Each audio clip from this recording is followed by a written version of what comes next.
여러분, K1이라는 경기를 아십니까? 권투가 주먹으로만 싸우는 시합이라면 K1은 발까지 쓸 수 있는 격투기입니다. 제가 어렸을 때는 권투 시합이 종종 중계가 됐습니다. 그런데 요즘은 권투 시합을 잘 하지도 않을 뿐더러 중계도 거의 하지 않습니다. 손으로 치고 싸우는 건 재미가 없는 거예요. 이제 발까지 써야 재밌는 겁니다. 요즘은 K1을 넘어서 사람을 링 위에 엎드러뜨리고 또 짓누르는 UFC라는 격투기가 대세입니다. 팔각형의 철장 링에다 사람 둘을 넣어놓고 싸우게 하는 겁니다. 마치 맹수 두 마리가 싸우는 것 같습니다. 갈수록 사람들이 잔인해지는 것입니다. 좀 더 피가 튀기고 좀 더 폭력적인 자극적인 것을 찾는 것이죠. 권투에서 K1으로 이제 UFC까지 사람들은 더 큰 자극을 찾아서 구경거리를 삼는 것입니다. 요즘 미국 드라마를 보시면 분명히 방송용인데도 상당히 선정적이고 폭력적인 것을 볼 수가 있습니다. 사람들이 그것을 찾기 때문에 그렇게 가는 것입니다. 우리 영화나 드라마를 보셔도 끔찍한 장면들이 자주 나옵니다. 요즘 뉴스를 보시면 뭐 저런 일이 있나 싶은 아주 끔찍한 일들이 많이 일어납니다. 운전하다 시비가 붙으면 트렁크에서 도끼를 꺼내는 일도 있습니다. 운전하실 때 조심하셔야 됩니다. 상대방이 어떤 사람인지 우리가 알 수가 없습니다. 그렇게 우리는 잔인하고 폭력적인 시대를 살아가고 있습니다. 세상이 갈수록 끔찍해지고 있습니다. 이런 세상을 우리가 살다 보니 우리도 거기에 물들어가는 것입니다.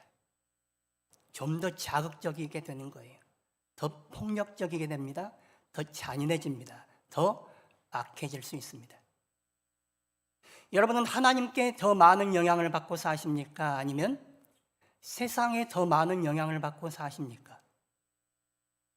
여러분, 하나님 안에 더 많이 계신 것 같습니까? 아니면 세상 속에 더 많이 계신 것 같습니까? 오늘 성경은 하나님의 자녀들인 우리가 어떻게 하면 이 악한 세상에 물들지 않고 살아갈 수 있을 것인가, 거기에 대해서 말씀을 하고 있습니다.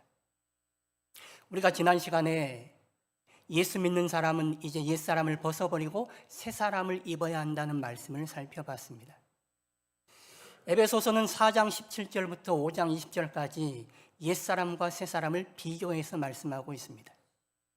오늘 본문은 거기에 마지막 부분에 해당되는 것이죠. 오늘 본문 15절과 16절 말씀 보십시오. 우리 말씀 같이 읽어보실까요? 그런즉 너희가 어떻게 행할지를 자세히 주의하여 지혜 없는 자같이 하지 말고 오직 지혜 있는 자같이 하여 세월을 아끼라. 때가 악하니라. 우리가 주의해서 세상을 지혜롭게 살아가야 한다라고 말씀하고 있습니다. 주의하다, 원뜻은 관심을 가지고 면밀히 살핀다 하는 말입니다. 무엇을 해야 할지 관심을 가지고 면밀히 살펴서 행해야 된다는 거예요. 왜냐하면 16절 하반절에 이렇게 나오죠. 때가 악하니라. 이 시대가, 이 세대가 악하기 때문에 우리가 무엇을 해야 하는지 주의 깊게 살피고 행동하지 않으면 그 시대와 그 세대가 하는 대로 따라갈 수밖에 없기 때문에 그런 것입니다. 그러면서 16절 상반절에 이렇게 나와요. 세월을 아끼라. 헬라어 원문을 그대로 직역하면 기회를 사라, 그렇게 나와 있습니다. 시간이라는 것은 우리가 가만히 있어도 저절로 흘러가는 것입니다. 우리는 이 시대를 살아가고 있습니다. 뭐 우리가 천국의 시대를 살아가는 게 아닙니다. 이 시대를 살아가고 있기 때문에 가만히 있으면 이 시대를 따라서 이 시대에 묻혀서 살아갈 수밖에 없습니다. 여러분, 세상을 떠나서 다른 데 살고 계십니까? 세상 속에 살다 보니 세상과 똑같은 삶을 살아갈 수밖에 없는 것입니다. 악한 이 시대와 이 세대를 따라서 물들어 살아갈 수밖에 없는 거예요. 그러니 세월을 아껴라, 기회를 사라, 시간을 적극적으로 쓰라는 것을 말하고 있습니다. 적극적으로 너희에게 주어진 시간을, 너희에게 주어진 상황과 환경을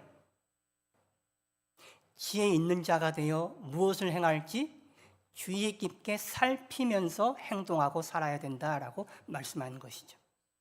그렇게 하지 않으면 세상과 똑같이 살아가게 될 테니까요. 우리가 정신 바짝 차리고 세월을 아끼고 기회를 사서 적극적으로 시간을 쓰지 않으면 세상과 다른 삶을 사는 게 아닙니다. 세상과 똑같은 악에 물드는 삶을 살아갈 수밖에 없는 것입니다. 우리가 지혜 없는 자가 아니라 예수 믿는 자로서 지혜 있는 자로 살아가기 위해서 그러면 어떻게 해야 되느냐? 17절에 이렇게 나오고 있죠. 우리 17절도 같이 읽어볼까요? 그러므로 어리석은 자가 되지 말고 오직 주의 뜻이 무엇인가 이해하라. 앞서서는 지혜 있는 자, 지혜 없는 자를 말하다가 이제는 지혜 없는 자를 어리석은 자라고 말을 좀 바꿔서 표현하고 있습니다. 지혜 없는 자, 어리석은 자가 되지 말고 주의 뜻이 무엇인지 이해하라는 거예요. 주의 뜻이 무엇인지 알아야 그 뜻에 맞춰서 우리가 주의하며 행동할 거 아닙니까? 주의 뜻이 무엇인지 알지 못하면 세상 살아가는 대로 사는 거예요. 이 세대의 사람들이 살아가는 대로 그대로 따라서 살아가는 것입니다. 그러다 보니 우리가 헷갈려요. 내가 이거 제대로 사는 거 맞나? 교회 나오면 성경에서는 목사님은 이렇게 살라고 말하는데 나는 세상에서 이렇게 살아도 되는 것인가? 헷갈리는 거예요. 무엇을 어떻게 하고 살아야 되는지 몰라요. 그런 삶을 살지 말라는 것입니다.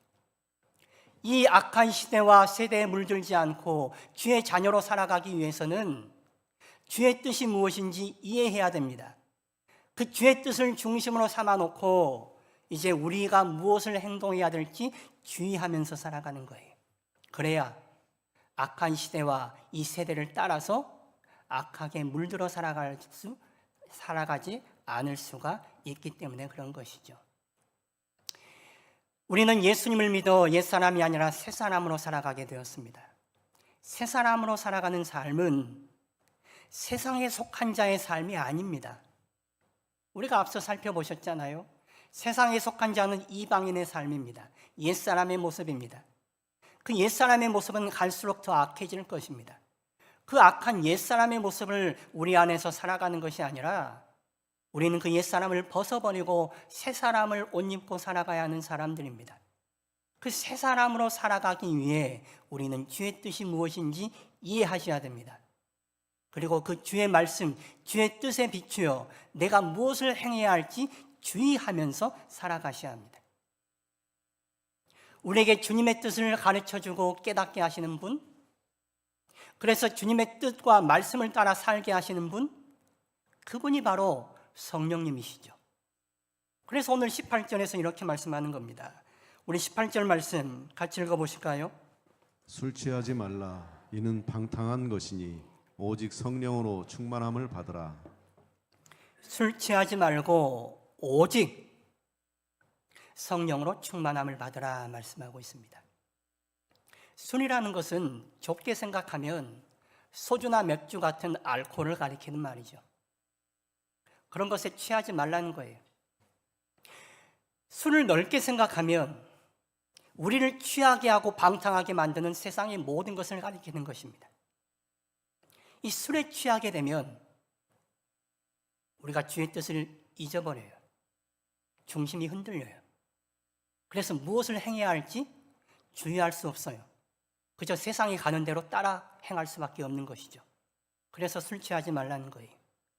술에 취하게 되면 우리를 하나님께 맡기는 것이 아니라 우리 자신과 세상의 죄에다가 우리 자신을 맡기게 되는 것입니다.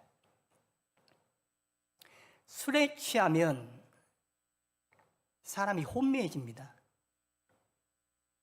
술에 취하면 사람이 실수하고 방탕하게 되죠. 술 취한 사람들 보십시오. 처음에는 사람이 술을 마신다 그러지만 나중에는 술이 사람을 마신다고 우리가 표현하지 않습니까? 술을 많이 마시면 사람이 어찌 됩니까? 아무 데서나 소리 지릅니다. 아무 데서나 볼일을 보고 구토를 합니다. 어떤 모습이에요? 개의 모습입니다. 술은 사람을 개로 만듭니다. 존귀한 하나님의 형상인 인간을 개로 만들어버리는 것이 바로 술입니다. 우리는 옛사람이 아니라 새사람으로 살아가야 하는데 새사람이 된 우리가 옛사람이 행하는 악한 모습대로 돌아갈 수는 없는 거 아닙니까? 술이라는 건 우리를 옛사람 되게 만드는 거예요. 옛사람을 넘어 개로 만드는 것입니다. 그러니 우리에게 술 취하지 말라는 거예요. 술에 취해 방탕하지 말라고 우리에게 말씀하고 있습니다. 술 취하여 방탕하지 말고 무엇을 해야 하느냐? 오직 성령의 충만함을 받으라. 성령의 충만 그렇게 나와 있는데 성령의라는 말을 원문을 보시면 엔 푸뉴마티 그렇게 나와 있습니다. 푸뉴마는 성령을 말하는 것이고 엔이라는 것은 뭐뭐 안에 뭐뭐으로라는 뜻입니다. 성령 안에서 충만해지라는 거예요. 성령으로 충만해지라는 거예요. 술로 세상 것으로 우리를 가득 채우는 게 아니라 성령으로, 성령 안에서 충만해져야 우리는 새 사람으로 살아갈 수 있게 되는 것입니다.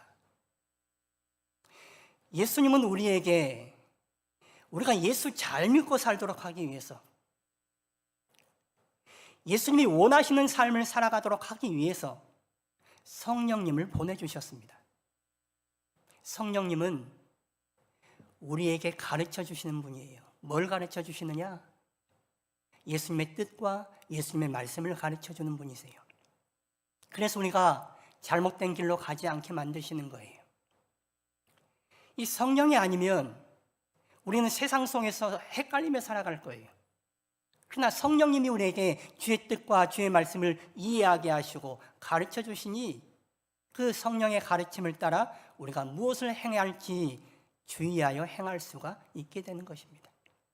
그래서 성령이 우리 안에 함께 하시고 우리 안에 가르쳐 주시고 역사하실 때에, 성령이 우리 안에 충만하게 임재하실 때에 우리가 세상 사람의 모습으로 옛사람으로 살아가는 것이 아니라 성령이 충만한 새 사람, 그리스도 예수의 사람으로 살아갈 수가 있게 되는 것입니다.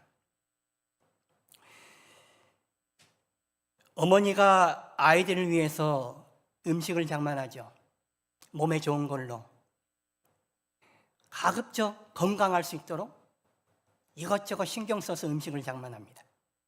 그런데 애들은 그 건강하고 몸에 좋은 음식을 좋아하는 게 아니라 햄버거나 피자를 더 좋아합니다. 정크푸드라고 하는, 쓰레기 음식이라고 하는 그것들을 좋아합니다. 입맛에 맞으니까요. 그러면 안 되는 거 아닙니까? 우리도 마찬가지예요. 예수님이 우리를 생각하셔서 우리가 더 새 사람으로 살아가도록 하기 위해 성령을 보내주셨는데 우리가 성령 붙잡고 사는 것이 아니라 엉뚱한 거 붙잡고 살아가면 이러면 안 된다는 거예요. 성령을 붙잡고 성령으로 충만한 삶을 살아가야 하는데 술에 취해 살아가려고 해요. 내 눈에 보기 좋은 세상 것만 붙들고 살아가려고 해요. 그러니 새 사람으로 살아가지 못하는 것입니다. 새 사람인지 옛 사람인지 본인도 헷갈리고 보는 사람도 헷갈립니다. 그런 삶이 아니라 누가 봐도 저 사람은 예수 믿고 달라졌구나, 내가 봐도 예수 믿고 달라졌구나. 새 사람으로 살아가기 위해서는 술 취하는 것이 아니라 세상 것 붙잡고 살아가는 것이 아니라 성령으로, 성령 안에서 살아가야 하는 것입니다. 성령으로 충만케 되어야 되는 거예요. 우리에게는 자기중심적인 죄의 본성이 있습니다. 아담의 후예인 우리는 하나님보다는 자기가 하고 싶은 대로 하려고 하는 욕망, 마음이 있어요. 그렇기 때문에 우리에게 성령이 필요한 거예요. 우리가 대단한 존재들이 아니에요. 죄인들이 예수님 옷을 입어서 의인이라고 불려진 거지 우리 존재 자체는 죄인이란 말이에요. 죄의 본성이 있어요, 우리 안에. 그러니 어떻게 해야 됩니까? 내 죄의 본성 따라 술 취하고 살아가는 것이 아니라 예수님께서 새 사람으로 살아가라고, 예수 안에서 새 사람, 의인으로 살아가라고 보내주신 성령 붙잡고 살아가야 되는 거예요. 여기 컵에 물이 있다고 생각해 보십시오. 그런데 잘못해서 이 컵에 검정 잉크를 몇 방울 떨어뜨렸습니다. 그러면 몇 방울이 떨어져도 그 물은 금세 검어집니다. 이 검게 된 물을 어떻게 하면 깨끗하게 만들 수 있습니까? 컵에 있는 물을 완전히 부어버리고 새 물을 다시 넣든지, 아니면 검정물이 다시 맑아질 때까지 새 물을 계속해서 부으면 됩니다. 그런데 우리라는 컵은 그 안에서 계속해서 검정 잉크가 새어나오는 컵이에요. 그러니 어떻게 해야 되는 겁니까? 계속해서 맑은 물을 부어야 돼요. 그래야 우리가 맑아지는 것입니다. 우리를 맑게 하는 새로운 물이 뭡니까? 그분이 바로 성령님이세요. 그래서 우리에겐 성령님이 필요한 거예요. 성령님이 우리에게 계속해서 오셔야 돼요. 계속해서 부어지셔야 돼요. 충만하게 임하셔야 돼요. 그래야 우리가 깨끗하게 새 사람으로 살아갈 수가 있는 것입니다. 오늘 말씀에서 성령의 충만함을 받으라. 원문을 보시면 현재형으로 되어 있습니다. 계속하라는 의미입니다. 한 번 성령 충만함을 받는 것이 아니라 계속해서 성령으로 충만해야 된다는 거예요. 어제 내가 성령이 충만해가지고 새로운 사람으로 되었는지 모르지만 오늘은 또 내 안에 있는 잉크물이 나를 더럽히는 거예요. 그러니 오늘도 성령으로 충만해지셔야 됩니다. 운동선수들을 가만히 보면요, 야구선수는 늘 방망이를 휘두르고 공을 던집니다. 축구선수는 늘 하는 일이 발로 공을 차는 것입니다. 다른 것만 특별한 거 하지 않습니다. 늘 그거 합니다. 생각해 보세요, 여러분. 발로 공 차는 거 어렵습니까? 발로 공 차는 건 너무 쉽습니다. 그런데 공을 내가 원하는 대로 보내는 건 쉬운 게 아니란 말이에요. 그렇게 죽기 살기로 연습하는 선수들도 정작 자기가 원하는 순간, 원하는 때에 내가 원하는 방향으로 공을 보내는 게 힘들단 말이에요. 그래서 죽기 살기로 훈련하는 겁니다. 내 몸과 내 발이 공이 일체가 될 때까지 그냥 훈련하는 거예요. 반복하고 반복하는 것입니다. 우리가 성령으로 충만해져야 되는 것도 마찬가지예요. 내가 예수 믿어서 새 사람으로 살아야 됩니다. 새 사람으로 사는 거 어렵습니까? 예수 믿었으니 새 사람으로 살면 되는 거죠. 뭐가 어려워요? 쉬운 일이죠. 그런데 그 쉬운 일이 안 되는 거 아닙니까? 예수 믿고 새 사람으로 살아야 된다는 건 너무나 쉽고 잘 아는 내용인데 잘 안 된다는 게 문제예요. 그래서 어떡합니까? 그것을 되게 만드시는 성령님이 우리 안에 계속 오셔야 되는 거죠. 그래서 우리는 우리로 살면 안 돼요. 성령님 붙들고 성령님 의지하고 살아야 되는 거예요. 성령님은 우리에게 오셔서 늘 주의 뜻과 말씀을 가르쳐주는 분이세요. 주의 뜻과 말씀을 우리가 알지만 세상에 살다 보니, 세상 것에 분주하다 보니 주의 말씀을 잊어버릴 때가 많아요. 그때 성령님께서 우리에게 다시금 일깨워 주시는 것이죠. 말씀을 읽을 때에, 설교를 들을 때에 우리의 방향을 다시 잡게 만드시는 거예요. 내가 잘못된 뜻을 가지고 있구나, 내가 잘못된 방향으로 가고 있구나, 일깨우시는 분이 바로 성령님이세요. 내가 원하는 방향으로만 계속 간다, 성령이 그 안에 역사하지 않는 거예요. 성령이 역사하시면 내 뜻만 주구장창 주장할 수가 없어요. 내 뜻이 꺾여야 돼요. 내가 가는 길이 꺾여야 돼요. 성령님이 내 안에 오셔야 되는 거예요. 우리가 성령의 은혜로 말미암아 주님의 뜻이 무엇인지 이해하게 되었습니다. 내가 어디로 가야 하는지 그 뜻에 순종해야 된다는 거 알게 되었습니다. 그런데 아는 것과 그 뜻대로 사는 것은 또한 다른 문제입니다. 우리가 주님의 뜻을 알지만 문제는 순종을 하지 못한다는 데 있는 거 아닙니까? 주님의 뜻이 보이지만 내 뜻과 맞지 않아서 그 뜻을 거부하고 싶은 게 우리의 문제 아닙니까? 우리의 뜻이 아니라 우리의 주님이신 예수님의 뜻대로 우리가 행하게 만들어주시는 분, 그분이 바로 성령님이세요. 그러니 우리는 성령을 붙잡고 살아야 되는 거예요. 성령은 가만히 있는다고 오시는 분이 아니에요. 성령은 사모하는 사람에게 오시는 거예요. 성령을 내가 사모하고 의지하려고 하는 마음이 있을 때에 성령이 우리에게 오셔서 우리를 깨닫게 하세요. 깨달은 대로 살게 도와주시는 거예요. 그러니 우리는 우리로 남아있으려 하지 말고 성령으로 충만함을 받으려 하셔야 됩니다. 성령이 충만해서 나를 압도해야 돼요. 내가 주님 앞에 완전히 손을 들고 항복해야 된단 말이에요. 우리의 문제는 성령이 안 계시는 건 아닌데 늘 간당간당한다는 거예요. 성령이 충만하게 있어야 되는데 간당간당해요. 예배도 늘 간당간당하게 드려요. 기도를 안 하는 건 아닌데 기도도 간당간당 아슬아슬하게 드려요. 말씀을 읽거나 모르는 것도 아닌데 늘 간당간당해요. 충만하지 않단 말이에요. 그러니 내 안에 변화가 일어나지 않는 거예요. 모르는 것도 아닌데 그렇다고 잘 아는 것도 아니고 알기는 아는 것 같은데 아는 대로 살지는 못해요. 우리 안에 성령의 충만함이 없어서 그런 것입니다. 그래서 우리는 사모하셔야 되는 거예요. 하나님, 내가 이 간당간당한 신앙, 턱걸이 겨우 하는 신앙이 아니라 하나님의 말씀대로 충만하게 살아가는 신앙이 되길 원합니다. 그런 사모함, 그런 열망이 있을 때에 성령이 그 안에 역사하셔서 우리로 그렇게 살아가게 만들어주시는 거예요. 그러니 우리는 성령을 더 간절히 붙잡고 열망하고 사모하며 살아가셔야 하는 것입니다. 구약 성경을 보시면 하나님의 선택받은 이스라엘이 어떻게 멸망당했는지가 잘 나와 있습니다. 이스라엘이 신앙생활을 안 했거나 예배를 잘 드리지 않아서 이스라엘이 멸망당한 것이 아닙니다.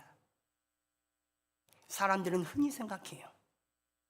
쟤는 신앙생활 저렇게 해가지고 예배 저렇게 들쑥날쑥 해가지고 저 되겠냐? 나는 52주 예배 한 번도 안 빠지고 신앙생활 잘하는 거 아니야. 그런데요, 유대인들만큼 그렇게 예배 잘 드리고 법 잘 지키는 사람도 없었어요. 그들은 매 안식일을 잘 지키고 절기 때마다 하나님께 예배했습니다. 하나님이 드리라는 헌물들 드렸습니다. 지키는 율법의 규정대로 다 따라서 행했습니다. 먹으라는 거 먹고 먹지 말라는 거 안 먹으며 살았습니다. 그런데 왜 그런 그들이 하나님께 멸망을 당했느냐? 그들의 신앙이 하나님 앞에 서 있는 신앙이 아니라 종교적 형식 안에만 머무는 신앙이었기 때문에 그런 거예요. 그들은 한 번도 하나님을 떠난 적이 없습니다. 그러나 하나님과 더불어 늘 세상 것을 겸하여 섬겼습니다. 그들은 겉으로는 하나님을 믿는 하나님의 백성처럼 보였을는지 모르지만 속으로는 세상 욕망으로 살아가는 이방인들과 전혀 다를 바가 없었습니다. 하나님 앞에 서 있지 못하였기에 그들이 하나님의 징계매를 받은 것입니다. 그들은 하나님의 백성의 표식인 할례를 가지고 우리가 구원받은 하나님의 백성이라고 자부심을 느끼며 살았습니다. 그런데 하나님은 그들에게 말씀하시기를 육체의 할례가 중요한 것이 아니라 마음의 할례를 원한다라고 말씀하십니다. 예레미야 4장 4절 말씀 우리 같이 읽어보실까요? 유다인과 예루살렘 주민들아, 너희는 스스로 할례를 행하여 너희 마음 가죽을 빼고 나 여호와께 속하라. 그리하지 아니하면 너희 악행으로 말미암아 나의 분노가 불같이 일어나 사르리니 그것을 끌 자가 없으리라. 종교적 형식으로 구원을 받는 것이 아니라 하나님 앞에서는 진정한 믿음, 진정한 신앙으로 우리가 구원을 받는 것입니다. 이스라엘은 패망 직전까지도 적당한 예배와 적당한 형식적인 신앙 가운데 머물러 있었습니다. 그러면서도 자신들은 하나님과 가까운 백성이라고, 하나님을 바르게 잘 섬기고 있노라고 생각하며 살았습니다. 하나님이 그들을 어떻게든 돌이키려고 당신의 종들, 선지자들을 보내서 그렇게 외쳐도 그들은 선지자들을 핍박하고 내쳤습니다. 그리고 자기들은 하나님을 믿는 백성이기에 아무 어려움이 없을 거라고 평안할 거라고 말하는 거짓 선지자들의 말을 즐거워했습니다. 하나님의 마음은, 하나님의 말씀은 가까이 하지 않고 자기들을 좋을 대로, 듣고 싶은 대로 들으며 취하고 싶은 것을 취하며 살아가는 것입니다. 그런 엉터리 같은 신앙 가운데 있는 이스라엘이 하나님에게 징계의 매를 맞게 된 것입니다. 자신들의 현실을 직시하지 못하니 회개도 없습니다. 하나님 앞에 돌이키지 못하니 하나님의 음성이 들리지 않죠. 하나님의 음성이 들리지 않으니 하나님의 역사하심도 나타나지 않습니다. 그래서 늘 형식적인 신앙에만 머무는 거예요. 하나님은 그저 형식적인 존재에 불과하고 자기가 하나님 되어 살아가는 삶을 살아가는 것입니다. 예레미야 42장을 보시면 이런 내용이 나와요. 남유다가 결국 바벨론에 의해서 망하게 됩니다. 마지막 왕 시드기야는 두 눈이 뽑혀서 바벨론으로 포로로 끌려갑니다. 그리고 바벨론이 유다 땅에다가 총독을 세웁니다. 그런데 남아있는 백성들이 그 총독을 죽이고 애굽으로 망명을 하려고 합니다. 그러면서 이 사람들이 뭔가 찜찜하겠죠. 그래서 하나님께 물어보고자 합니다. 하나님, 우리가 어디로 가야 합니까? 어떻게 해야 합니까? 하나님 말씀하시면 그대로 따르겠습니다 라고 말을 합니다. 예레미야 42장 5절과 6절 말씀 우리 같이 읽어보실까요? 그들이 에레미야에게 이르되 우리가 당신의 하나님 여호와께서 당신을 보내사 우리에게 이르시는 모든 말씀대로 행하리이다. 여호와께서는 우리 가운데 진실하고 성실한 증인이 되시옵소서. 우리가 당신을 우리 하나님 여호와께 보내면 그의 목소리가 우리에게 좋든지 좋지 않든지를 막론하고 순종하려 함이라. 우리가 우리 하나님 여호와의 목소리를 순종하면 우리에게 복이 있으리이다 하니라. 하나님이 우리에게 말씀해 주시면 좋든지 싫든지 그대로 순종하겠습니다 라고 말을 합니다. 그런데 하나님이 그들에게 말씀을 하세요. 애굽으로 가지 말고 그 땅에 그대로 남아있으라는 거예요. 바벨론의 왕을 섬기라는 거죠. 그러면 내가 너희에게 함께 할 것이다 라고 말씀을 하십니다. 그런데 그 사람들은 하나님의 말씀을 분명히 들었음에도 불구하고 그 말씀을 거부하고 애굽으로 내려갑니다. 자기들 보기에는 하나님 말씀이 아닌 거예요.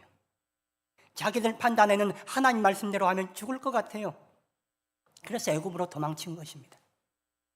그러나 애굽까지 내려갔던 바벨론에 의해서 그들이 죽임을 당하게 되는 거예요. 하나님의 말씀을 들었음에도 불구하고 그 말씀에 순종하지 않는 결과 죽음의 길이 그들에게 열리는 것이죠. 우리에게 하나님의 말씀이 들리지 않는 게 아니에요. 먼저는 듣고자 하는 마음이 없는 것이고 둘째는 들어도 순종하려고 하는 의지가 없는 거예요. 우리에게 하나님의 말씀을 들리게 하시는 분이 성령이시고 들은 말씀대로 순종하게 도와주시는 분이 성령이세요. 우리 자신의 의지, 이 악한 본성으로는 하나님의 말씀을 듣고자 하는 마음도 없고 그 말씀에 순종하려는 마음도 없어요. 그러나 성령님이 우리 가운데 역사하시고 우리를 주장하시면, 우리 안에 충만케 되면 우리가 겸손히 하나님의 말씀을 듣게 되는 거예요. 그리고 하나님께로 돌이키게 되는 것이죠. 그 하나님의 말씀 따라 기꺼이 순종의 길로 갈 수 있게 되는 것입니다. 내 마음과 내 뜻과 맞아서 하나님의 뜻을 받아들이는 게 아닙니다. 내 뜻에 맞으면 그 말씀이 아멘이고 내 뜻에 맞지 않으면 거부하는 게 그건 하나님의 말씀이 아니죠. 자기가 하나님 되어 있는 것입니다. 우리 신앙의 관건은 하나님의 말씀을 겸손히 들을 수 있는가 하는 것이고, 또 하나는 그 들은 말씀에 순종할 수 있는가 하는 거예요. 우리에게 말씀을 들려주시고 말씀대로 순종하게 하시는 분, 성령님이 아니고서는 우리가 새 사람으로 살아갈 수가 없는 것입니다. 우리에게는 성령님이 절대적으로 필요합니다. 우리의 완악한 마음, 죄악된 본성을 가지고는 새 사람으로 살고 싶지만 사라지지가 않습니다. 그래서 우리는 애통하는 마음을 가지고 성령님을 간구하셔야 됩니다. 성령님, 제가 옛사람으로 남아있지 않고 새 사람으로 살고 싶습니다. 이러한 갈망이 우리 가운데 있어야 돼요. 새 사람으로 살고 싶은데 잘 사라지지 않는 나를 불쌍히 여겨주시고 도와주옵소서. 이런 간구 또한 있어야죠. 그럴 때 성령께서 우리 안에 충만하게 역사하시고 우리를 도와주실 것입니다. 그래서 우리가 옛사람에 머물지 아니하고 주님이 새로 세우시는 새 사람으로 거듭날 수가 있게 되는 것이죠. 성도 여러분, 술 취하지 마시고 성령의 충만함을 받으시길 바랍니다. 그래서 옛사람으로 여전히 머물러 있는 것이 아니라 새 사람으로 세워지는 여러분들 되시기를 바랍니다.